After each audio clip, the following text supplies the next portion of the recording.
আসসালামু আলাইকুম। কেমন আছেন সবাই? আশা করি আল্লাহর রহমতে আপনারা সবাই ভালো আছেন। আমিও ভালো আছি, সুস্থ আছি।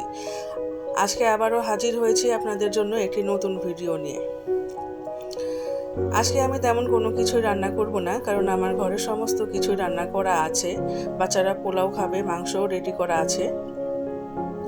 তো আমি আমার হাজব্যান্ডের জন্য আর আমার জন্য একটু আলুর ভর্তা আর সিম ভর্তা করে নেব।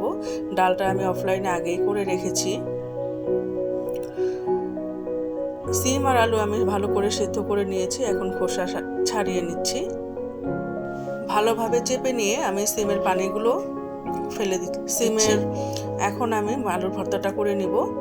আলুটা ভালোভাবে ম্যাশ করে নিচ্ছি।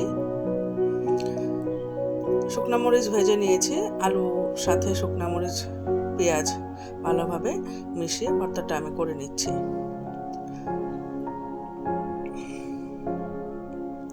আলুর ভর্তাটা আমার প্রায় হয়ে এসেছে, এখন আমি এটাকে একটা বাটিতে উঠিয়ে রাখবো।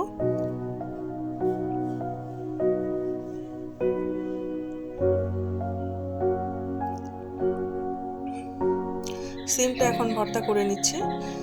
সিমের মধ্যে যদি পানি থাকে তাহলে কিন্তু সিমের ভর্তা খেতে একদম ভালো লাগে না। সঙ্গে আমি সামান্য একটু আলু মিশিয়ে নিচ্ছি যেন এটা খেতে একটু ভালো লাগে।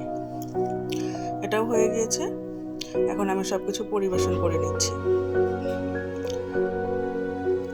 এই হচ্ছে আজকে দুপুরের আমার আয়োজন।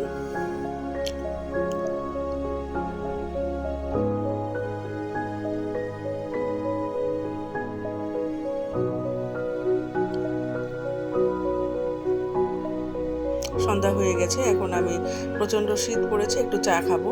চাটা রেডি করে নিয়েছি, দেখুন আমার চাটা হয়ে গিয়েছে। বাচ্চাদের জন্য একটু বিস্কিট রেখেছি আর আমার জন্য আমি পুরি রেখেছি। পুরিতে চা ডিপ করে খেতে আমার খুবই ভালো লাগে। খোদা হাফেজ।